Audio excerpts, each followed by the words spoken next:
ลมแห้งพี่น้องเด้อลมพายุมาเลยดิระมัดระวังเลยเด้อคุณหัวคุณดูดิโอ้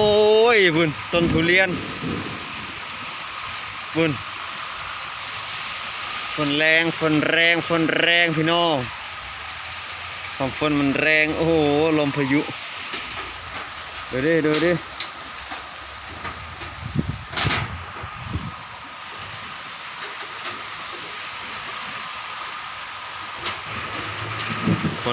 ฝนตกฟ้าลมพี่น้องโอ้โหนี่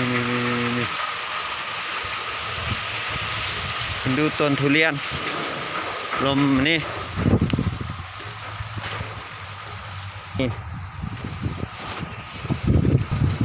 ฝนตกแห้งนี่อ๋อต้นกล้วยต้นทุเรียนพี่น้องจะเขาดูปรับคันนาก็มี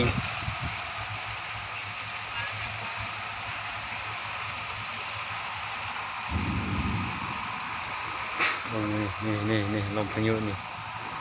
ชวดเลยฟ้าลมต้นทุเรียนกำลังงาม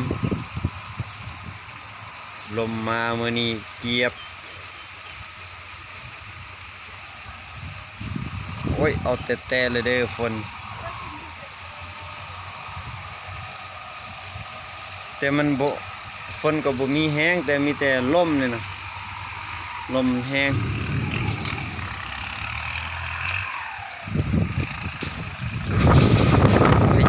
พะเยาเด้อ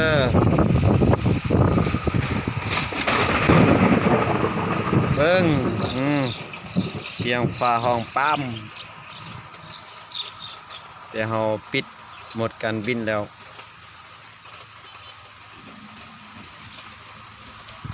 หลังจากที่ฝนฟ้าลมแห้งพี่น้องที่เราไปกวดเบิ่งต้นทุเรียนก่อนจะไปกวดเบิ่งต้นทุเรียนความลมแห้งฟ้ายังห้องอยู่พี่น้องนี่ต้นทุเรียนปอจนว่าใบมันล้มหมดมันลมแรงพี่น้องเดี๋ยวไปเบิ่งก่อนฝากปุ่นแต่ฝนบ่ตกฝนฟอยตกหน่อยนึงมีแต่ลมนี่แหละไปเบิ่งแต่ละต้นก่อน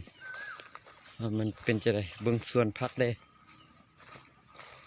โอ้ลมตะกี้นี่สุดยอดเลยโอ้อันตรายอันนี้เขาว่าลมพายุ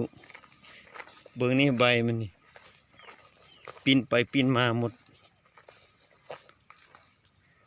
คือกัน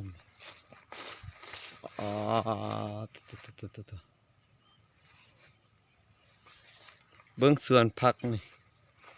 อันนี้ก็จนว่าลมเลยพี่น้องไม่กัน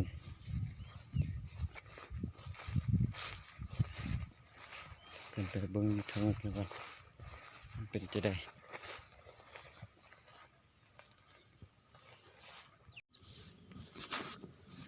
ก็ถือว่าโอเคอยู่ต้นทุเรียนเนี่ยโอเคอยู่โอ้เมื่อก่อนอันนี้นี่ช่วงหน้าฮ้อนหน้าหนาวนี่บ่มีใบเลยตอนนี้เริ่มมีใบแล้วแต่ละต้นก็โอเคเป็นยังโอเคแต่ละต้นคัก